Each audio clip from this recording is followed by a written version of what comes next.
जी ठीक है, देश के लिए शहीद हो गए। बेटा कब हुआ था ये, यानी कब फौज में भर्ती हुआ था? ये 19 में रहते हैं। बताया जा रहा है शादी भी थी, इसकी सगाई भी हुई है अभी। हाँ, रिंग सेरेमनी हुई थी 1 डेढ़ महीना पहले। 17 तारीख की शादी है, 17 नवंबर की। जी। तो देश को जो शहादत जैसे दी आपके बेटे को, तो क्या कहेंगे आप, क्या नौजवानों को क्या संदेश देंगे? मैं तो ये कहूँगा कि सब भर्ती होना चाहिए देश के लिए। मेरा जाता कोई और जाता, जाना तो पड़ता है कि देश सेवा के लिए। कौन से साल में भर्ती हुए थे और करीब कौन सी क्लास तक पढ़े थे?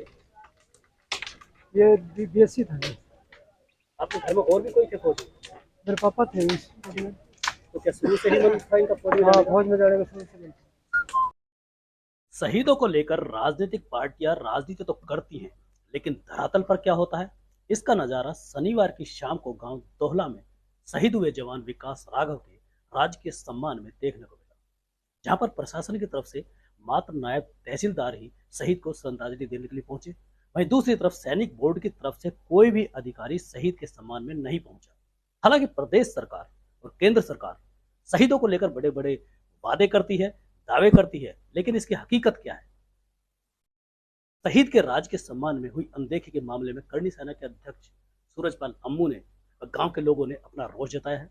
देखने वाली बात यह है कि देश के लिए शहीद होने वाले जवानों की शहादत पर प्रशासन व सरकार गौर करता है, सिर्फ जैसे राजनीतिक जुमला बनाता है। नजर हरियाणा तक के लिए संजय राघव की रिपोर्ट। गुरुग्राम जिले के गांव दोहला निवासी 10 राष्ट्रीय राइफल के जवान सिपाही शहीद विकास राघव का शनिवार की देर शाम उनके पैतृक गांव में राजकीय सम्मान के साथ अंतिम संस्कार किया गया। शहीद के पिता सूरज राघव ने शहीद को मुखाग्नि दी। सेना के जवानों ने हवा में गोली दागकर व मातमी धुन बजाकर शहीद को अंतिम सलामी दी। इस दौरान ग्रामीणों ने शहीद विकास राघव अमर रहे, जब तक सूरज चांद रहेगा, विकास तेरा नाम रहेगा आदि गगनभेदी नारे लगाए आए। इस मौके पर लोगों ने आरोप लगाया कि प्रशासन की तरफ से नायब तहसीलदार शहीद को श्रद्धांजलि देने पहुंचे, लेकिन कोई भी आला अधिकारी वहां नहीं पहुंचा। वहीं सैनिक बोर्ड की तरफ से भी कोई भी राजकीय सम्मान में नहीं पहुंचा, जिसको लेकर लोगों में प्रशासन के खिलाफ भारी रोष रहा।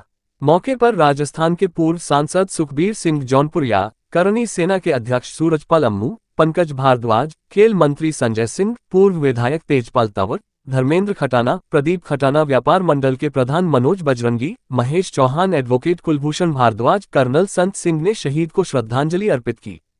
गुड़गांव जिले के गांव दोहला निवासी 25 वर्षीय विकास राघव शुक्रवार को जम्मू कश्मीर के डोडा जिले में आतंकवादियों से लोहा लेते हुए शहीद हो गए। शनिवार को सेना के वाहन में शहीद का पार्थिव शरीर तिरंगे में लिपटा हुआ गांव में पहुंचा। शहीद के पार्थिव शरीर के गांव में पहुंचने की सूचना मिलते ही समूचे गांव के लोग अपने लाडले के अंतिम दर्शन व नमन करने के लिए हजारों की संख्या में एकत्रित हुए। गांव के शमशान घाट में शहीद विकास राघव का अंतिम संस्कार किया गया। शहीद के पार्थिव शरीर को लेकर गांव पहुंची सैन्य अधिकारियों की टुकड़ी के अलावा जिले के आला अधिकारियों, पुलिस के अधिकारियों, राजनीतिक दलों, सामाजिक संगठनों ने श्रद्धासुमन अर्पित कर शहीद को अंतिम विदाई दी। शहीद सिपाही विकास राघव के पिता सूरज कंपनी में काम करते हैं तथा मां गृहिणी है, एक बड़ा भाई है, एक बहन है। विकास ने 2019 में फौज में जवान के पद पर भर्ती हुए थे। शहीद विकास कुछ दिनों पहले ही सगाई हुई थी व इसी साल में 19 नवंबर को उसकी शादी होने वाली थी, जिसको लेकर घरों में तैयारी चल रही थी। इस समय शहीद विकास जम्मू कश्मीर के डोडा जिले में तैनात थे। शहीद को सेना के आला अधिकारियों ने दिल्ली मुख्यालय से दोपहर को सलामी देकर उसके पार्थिव शरीर को उसके पैतृक गांव दोहला के लिए रवाना किया था। शहीद होना हमारे लिए गौरव की बात है। हमारा छोटा भाई विकास राघव आज सर्च ऑपरेशन के दौरान डोडा में शहीद हो गया।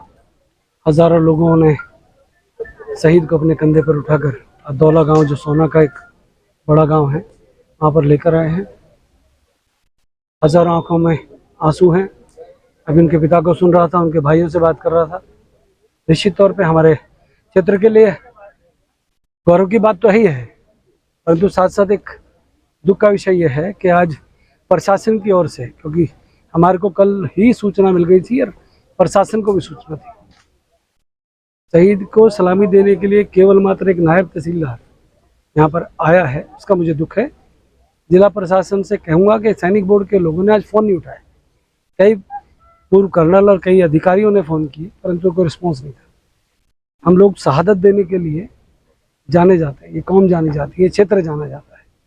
परंतु शहीद को सम्मान देने के लिए एक बार बार आवाज़ आ रही थी, शहीद को सम्मान। शहीद को सम्मान कौन देगा? हमारी नाराज़गी इस बात से भी है कि जो आज प्रशासन को होना चाहिए था, क्या प्रशासन भूल गया? एक 24 साल का नौजवान जिसके सर में 3 गोलियां लगी है, उसके साथ एक और बच्चा हमारे इलाके का किरंज का शहीद हुआ है। ये कब तक हम बर्दाश्त करेंगे? निश्चित तौर पे केंद्रीय सरकार को भी अनुरोध करूंगा, नौजवान बच्चे हैं, उनका भी तो इलाज करो ना, जो गोली मार रहे हैं। आए दिन हमारे बच्चे आ रहे हैं, इस क्षेत्र में 2 महीने के अंदर 3 बच्चे आए हैं। बहुत दुख है, परंतु मैं शहीद परिवार को इतना ही कहूँगा, आपका बेटा देश के लिए शहीद हुआ है, शहादत देना हमारे खून में है। मैं सैल्यूट करता हूँ, परंतु प्रशासन के रवैये से दुखी हूँ। सर, प्रदेश में बीजेपी सरकार है, आप भी बीजेपी प्रवक्ता रहे, तो क्या लगता है, क्या सरकार ने या प्रशासन ने यहाँ पर जो क्या उचित किया है? मुझे लगता है कि इस प्रकार के मामलों में तो सरकार, राजनीतिक पार्टियां, सभी मैं देखता हूँ, सभी को यहाँ बहुत सारे राजनीतिक दलों के नेता यहाँ पर हैं, बहुत सारी सामाजिक संस्थाएं हैं, परंतु प्रशासन की जिम्मेदारी बनती है, यहाँ पर प्रशासनिक अधिकारी को होना चाहिए। जिला उपायुक्त से अनुरोध करूँगा, एक्शन लें। अगर आप नहीं लेंगे तो हम ऊपर शिकायत करना भी जानते हैं, और हम लोग और दूसरे रवैये भी जानते हैं, जिससे कि हमारे शहीद को सम्मान मिले। मैं कोई शासन का आदमी नहीं मिला, यहाँ पे कोई भी नहीं मिला ना। यहाँ पे आना चाहिए था सारे लोगों को, चाहे वो सोल्जर बोर्ड है उनके लोग भी रैप होना चाहिए था, पुलिस है, उनका एसडीएम है, लोकल पॉलिटिशियन है, वो भी होने चाहिए। ऐसा है, ये क्या नाम है, पहले तो अपना राजपूत राइफल में 22 में था, और ये आरआर में 10 आरआर में वो कर दिया था वो डोडा में, जम्मू कश्मीर में। वहाँ ये वो जो ऑपरेशन चल रहा था कई दिन से, उसमें क्या नाम है 3 गोली लगी इसको, उसमें शहीद हो गया।